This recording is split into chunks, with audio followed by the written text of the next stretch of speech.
Good morning all of you. आज का हमारा टॉपिक रहेगा एपीकल्चर में life cycle of honey bee. पिछले दो वीडियो में हमने पार्ट 1 में introduction of apiculture, definition of apiculture और साथ में क्लासिफिकेशन ऑफ हनी बी और social organization of honey bee देखा था।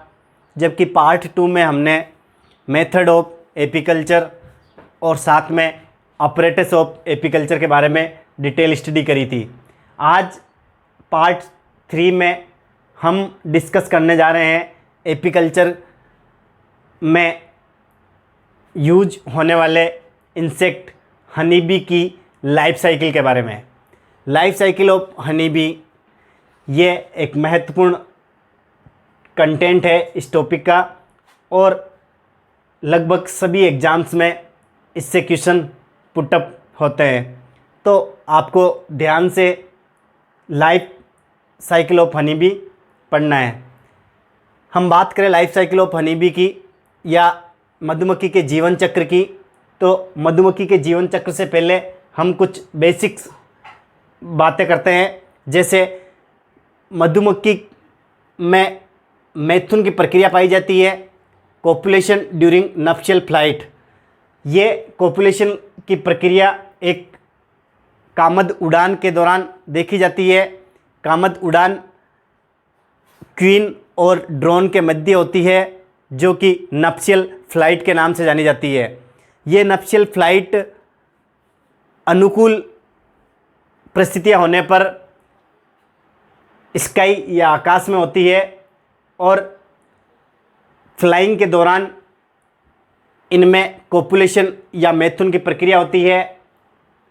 मैथुन की प्रक्रिया के पश्चात नर या ड्रोन मृत हो जाते हैं और रानी अपने कक्ष में पहुंचकर, जो कि उसका विशेष सेल होता है, उसमें पड़े रहकर अंडे देने का कार्य करती है।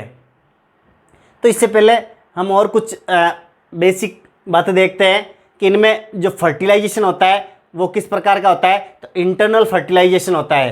क्यों? क्योंकि एरियल कंडीशंस में नप्शियल फ्लाइट होती है और नप्शियल फ्लाइट के दौरान ड्रोन और क्वीन आपस में एक दूसरे के कांटेक्ट में आते हैं और जो फर्टिलाइजेशन होता है वो इंटरनल होता है। अर्थात जो ड्रोन है वो अपने स्पर्म क्वीन या रानी मधुमक्खी के एक विशेष अंग, जिसे स्पर्मेथिका कहते हैं, इसमें उड़ेल देता है, जिसमें लंबे समय तक स्पर्म संग्रहित रहते हैं।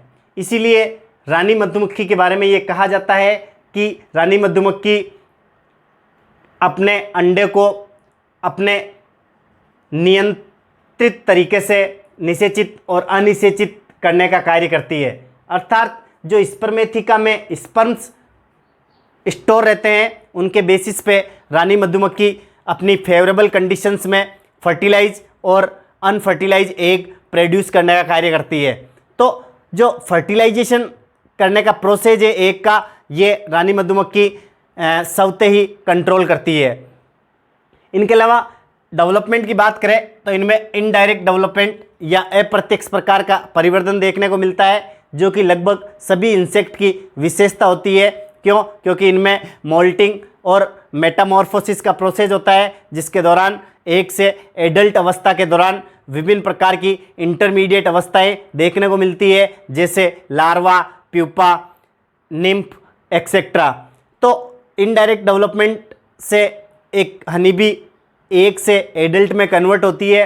इनके अलावा हम बात करें इनमें पाए जाने वाले क्रोमोसोम्स की, तो आप सब जानते हैं हनी बी में सोशल ऑर्गेनाइजेशन पाया जाता है और सोशल ऑर्गेनाइजेशन होने के कारण ये 3 स्टेन में डिवाइड रहती है, जिन्हें हम क्वीन, ड्रोन और वर्कर्स कहते हैं। हम बात करें क्वीन और वर्कर की, तो क्वीन और वर्कर दोनों डिप्लॉयड कंडीशंस में होते हैं, अर्थात द्विगुणित होते हैं। जिनमें नंबर ऑफ क्रोमोसोम्स की बात करें तो इनमें क्रोमोसोम्स की संख्या सामान्यतः 32 होती है।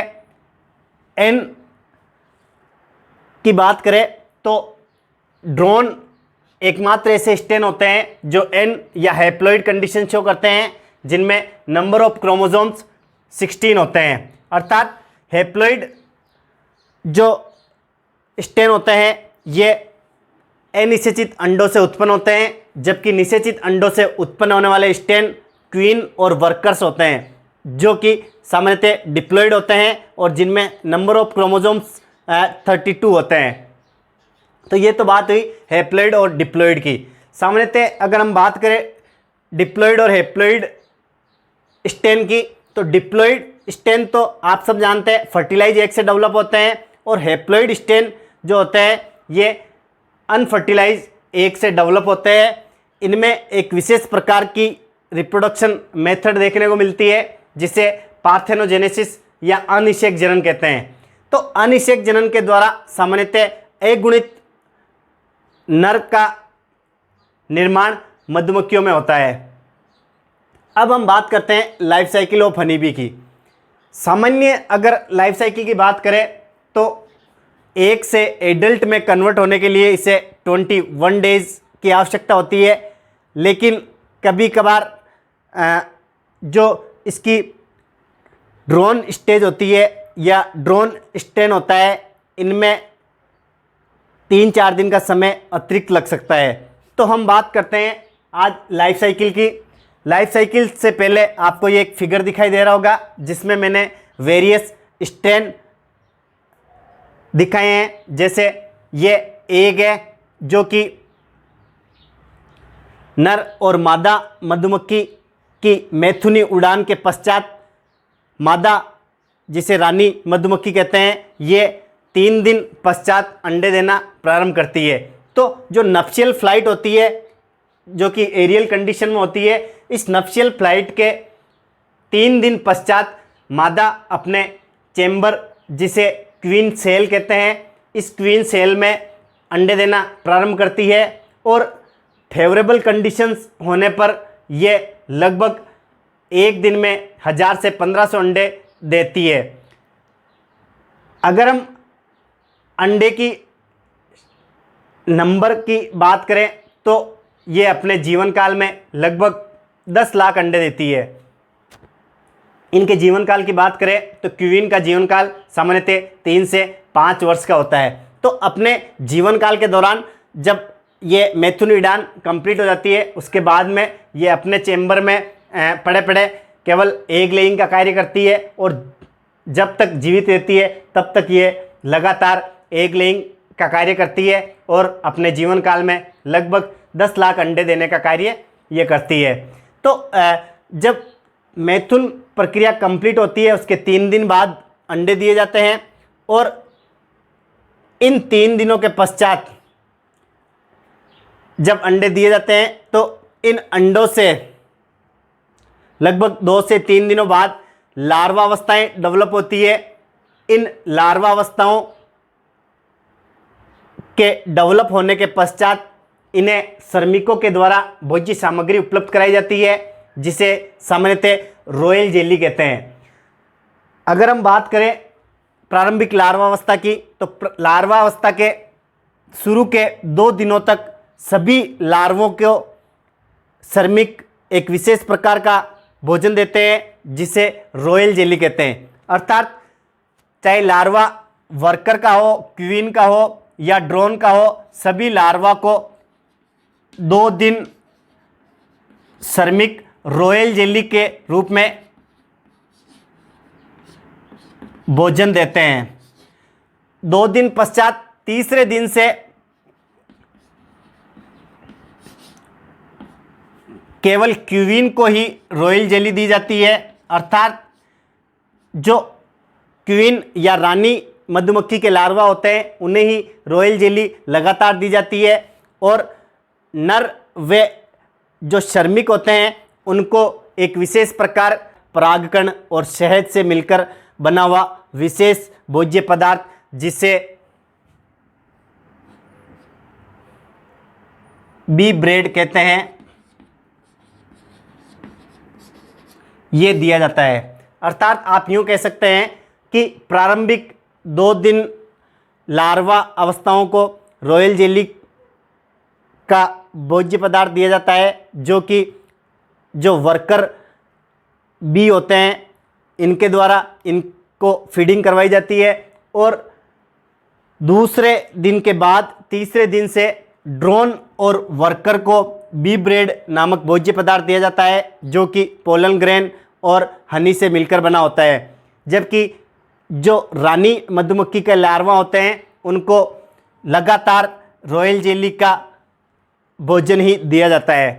तो लगभग 1 सप्ताह तक ये भोज्य सामग्री इनको दी जाती है। इसके पश्चात ये लार्वावस्था विशेष संरचना जिसे प्यूपा कहते हैं, प्यूपा में कन्वर्ट हो जाती है।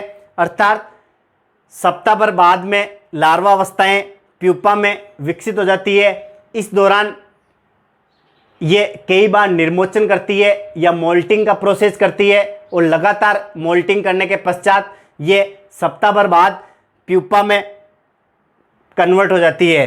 तो ये जो कंडीशंस आपको दिखाई दे रही है, ये लार्वा कंडीशंस है और ये तीनों प्यूपा कंडीशंस है। तो ये प्यूपा में कन्वर्ट हो जाती है सप्ताह भर बाद, अर्थात 7 दिन पश्चात ये प्यूपा में कन्वर्ट हो गई। प्यूपा एक विशेष प्रकार के कोष या चेंबर में ट्रांसफर हो जाते हैं, जिन्हें प्यूपा चेंबर कहते हैं। प्यूपा अपने शरीर के चारों तरफ एक रेशम के धागे के समान संरचना को लपेट लेते हैं, जिसके कारण ये अपने आप को एक खोल में बंद कर लेते हैं। इस खोल या एनवलप को सामान्यतः कोकून कहते हैं। कोकून के अंतर्गत भी मेटामॉर्फोसिस या कायांतरण का प्रोसेस जारी रहता है, और प्यूपा वृद्धि करके 2 से 3 निर्मोचन के दौरान वयस्क अवस्था में कन्वर्ट होता है। अर्थात आप यूँ कह सकते हैं कि जब कोकून कक्षों के भीतर प्यूपा उपस्थित होता है तो इनमें लगातार कायांतरण या मेटामॉर्फोसिस का प्रोसेस जारी रहता है, और 2 से 3 कायांतरण के बाद ये प्यूपा सामान्यतः वयस्क में कन्वर्ट हो जाता है। प्यूपा एक ऐसी कंडीशंस होती है जो कि सामान्यतः आप कह सकते हैं विंगलेस होती है, आईलेस होती है और लिम्बलेस होती है। अर्थात प्यूपावस्था में न ही किसी प्रकार की कोई आंखें देखी जाती है, न ही कोई पाद देखे जाते हैं, और न ही कोई पंख विकसित होते हैं। अर्थात जो लार्वावस्था होती है उसी के समकक्ष प्यूपावस्था होती है। लेकिन प्यूपा से जब मेटामॉर्फोसिस स्टार्ट होता है तो मेटामॉर्फोसिस के दौरान प्यूपा जब एडल्ट में परिवर्तित हो रहा होता है तब इसमें आइज, विंग्स और लेग्स डेवलप होना शुरू हो जाती है। तो लार्वा अवस्था से लेकर प्यूपा अवस्था तक इनमें आईलेस, विंगलेस और लिम्बलेस कंडीशंस देखने को मिलती है। जब एडल्ट में कन्वर्ट हो जाता है तो एडल्ट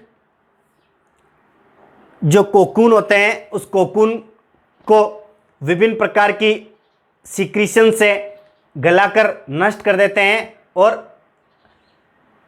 बाहर निकल आते हैं। तो कंप्लीट लाइफ साइकिल की बात करें तो लगभग 21 दिनों में ये एक से एडल्ट में कन्वर्ट होते हैं। अगर हम स्टेन वाइज देखें तो प्रभेदों के अनुसार विकसित होने में लगने वाले दिनों की संख्या कुछ इस प्रकार है। इसके लिए मैंने एक टेबल या ड्रॉ करी है जिसमें पर्टिकुलर स्टेन में डेवलप होने में कितना समय लगता है। सबसे पहले बात करें क्यूइन की, तो क्यूइन अंडे लगभग मैथुन प्रक्रिया के 3 दिन पश्चात दिए जाते हैं और 3 दिन पश्चात अंडे देने के ये लार्वावस्था में कन्वर्ट होते हैं और लार्वावस्था में लगभग अंडे से लेकर लार्वावस्था विकसित होने में लगभग 5.5 दिन का समय लगता है। इसके अलावा लार्वा से प्यूपा अवस्था में कन्वर्ट होने के लिए लगभग 7.5 दिन का समय लगता है। इस प्रकार हम टोटल ड्यूरेशन की बात करें तो लगभग 16 डे में एक से एडल्ट क्वीन मक्खी का निर्माण होता है। ऐसे ही ड्रोन की बात करें तो 3 दिन पश्चात अंडे दिए जाते हैं और अंडे से लार्वा अवस्था 6.5 दिन में विकसित होती है और लगभग 14.5 दिन में ये लार्वा से प्यूपा में परिवर्तित हो जाते हैं और प्यूपा से एडल्ट में आने तक ये लगभग 24 दिन का समय लेते हैं, अर्थात 24 डेज टोटल डेज है इनके डेवलपमेंट प्रोसेस के। ऐसे ही हम बात करें वर्कर या श्रमिकों की, तो ये भी 3 दिन पश्चात अंडे दिए जाते हैं। मैथुन प्रक्रिया के 5वें दिन ये लार्वा कंडीशंस में डेवलप होते हैं और 13वें दिन ये प्यूपा अवस्था में परिवर्तित हो जाते हैं और प्यूपा से एडल्ट में आते आते इनको लगभग 21 दिन का समय लगता है। तो एक सामान्य जीवन चक्र की बात करें तो क्वीन, ड्रोन और वर्कर लगभग 21 दिन में एक से एडल्ट में डेवलप होते हैं, जबकि टोटल लाइफ स्पेन की बात करें या इनके संपूर्ण जीवन काल की बात करें तो तीनों का अलग अलग होता है। अगर हम बात करें सामान्यतः क्वीन की, तो क्वीन का जो लाइफ स्पेन होता है वो लगभग 3 से 5 वर्ष तक होता है, जबकि बात करें हम वर्कर की तो वर्कर की जो टोटल लाइफ स्पेन होती है वो 6 वीक होती है, अर्थात लगभग ये 6 सप्ताह तक जीवित रहते हैं। क्यों? क्योंकि छत्ते की या हाइव्स की, जिसे मधुकोश भी कहते हैं, मधुकोश की संपूर्ण गतिविधियों का जो नियंत्रण करता है या जो देखभाल करता है वो श्रमिक होते हैं या वर्कर्स होते हैं। अतः कार्यभार अधिक होने के कारण इनका जीवन काल भी अल्प होता है और लगभग 6 सप्ताह बाद इनकी मृत्यु हो जाती है और इनका स्थान दूसरे श्रमिक ले लेते हैं। तो क्वीन का जीवन काल लगभग 3 से 5 वर्ष का होता है और वर्कर का जीवन काल 6 वीक्स का होता है। क्यों? क्योंकि प्रजनन के अलावा सभी कार्य वर्कर्स के द्वारा संपन्न किए जाते हैं। तो स्टूडेंट्स, ये थी life cycle of honey B, जिसको हमने अलग अलग प्रकार के स्टेन या प्रभेदों के डेवलप्ड होने के बेसिस पे देखा और हमने देखा कि इनमें डेवलपमेंट किस प्रकार का होता है, फर्टिलाइजेशन कैसा होता है और साथ में इनमें कोपुलेशन का प्रोसेस होता है। इनमें एक विशेषता हमने देखी कि मादा या जो रानी मधुमक्खी होती है, रानी मधुमक्खी में एक विशेषता पाई जाती है कि ये अपने रिप्रोडक्टिव ऑर्गन, जिसे स्पर्मेथिका कहते हैं, इनमें नर के द्वारा ग्रहण किए गए शुक्राणुओं को रखती है और कंडीशंस के अकॉर्डिंग फर्टिलाइज और अनफर्टिलाइज एग प्रोड्यूस करती है। तो रानी मधुमक्खी अपने अंडे को अपने अनुसार निषेचित और अनिषेचित अंडों में परिवर्तित कर सकती है। तो ये एक महत्वपूर्ण विशेषता है रानी मधुमक्खी की, इसे आपको ध्यान में रखना होगा। और क्यों क्षमता होती है ये, तो इसका कारण मैंने बता दिया है कि इनकी स्पर्मेथिका में स्पर्म स्टोर रहते हैं जो काफ़ी लंबे समय तक जीवित रहते हैं, जिनके कारण ये निषेचित और अनिषेचित अंडे अपनी इच्छा अनुसार कन्वर्ट कर सकती है। तो स्टूडेंट्स, ये थी complete life cycle of honey B. I hope आपको ये पार्ट 3 अच्छी तरह से समझ में आया होगा। अगर फिर भी आपको इसके जीवन चक्र से संबंधित कोई भी किसी भी प्रकार की समस्या हो तो आप मेरे कमेंट सेक्शन में कमेंट के रूप में बता सकते हैं। मैं अतिशीघ्र आपकी समस्या का सॉल्यूशन करूंगा। धन्यवाद। जय हिंद।